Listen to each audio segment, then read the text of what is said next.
In Part 3, we will discuss the themes in Part 2 and how they relate to the greater Old Testament storyline. The Old Testament is a story of God's promise to his people. The greater Old Testament storyline has a variety of themes that string together the four major points of the Bible as a whole: creation, the fall, redemption, and new creation. In the theme, covenants, we see that throughout the various covenants God has with his people, he is laying the overall foundation of truth. The foundation is that God is always consistent and he keeps his promises, even when God's people continue to break theirs.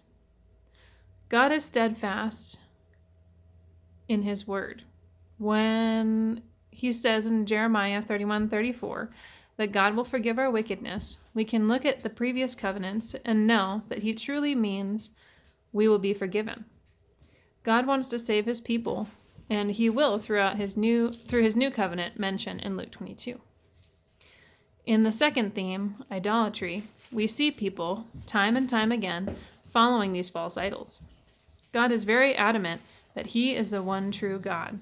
God is trying to keep the Israelites from following in their neighbors' footsteps and keep them aligned with the true Creator. In Hosea's chapters 1 through 3, the Bible uses a marriage metaphor when speaking about Israel, the wife, and God, the husband.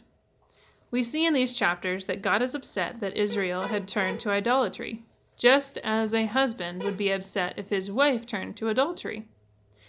You would think God would forsake his people because adultery is such a hurtful act, but no.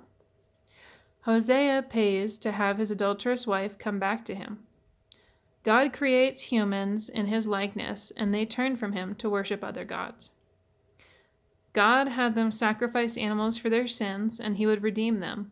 This was a temporary solution because humans are sinful by nature, so we needed something more permanent. People in the Old Testament had hints of what was to come, but the sacrificial lamb would not come until the New Testament. So in conclusion, covenant and idolatry contribute to the Old Testament storyline by showing us how God is and what he demands of his people.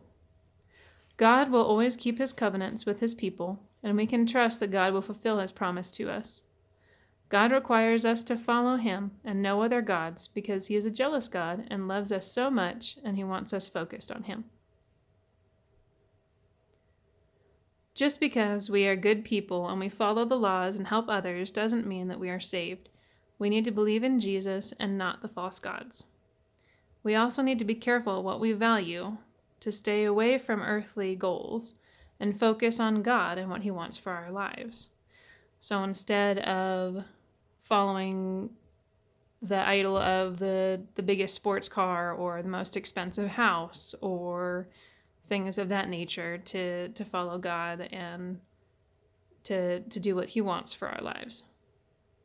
So I will leave you with this. Matthew 6:24 states, "No one can serve two masters." So tell me this. Who are you serving?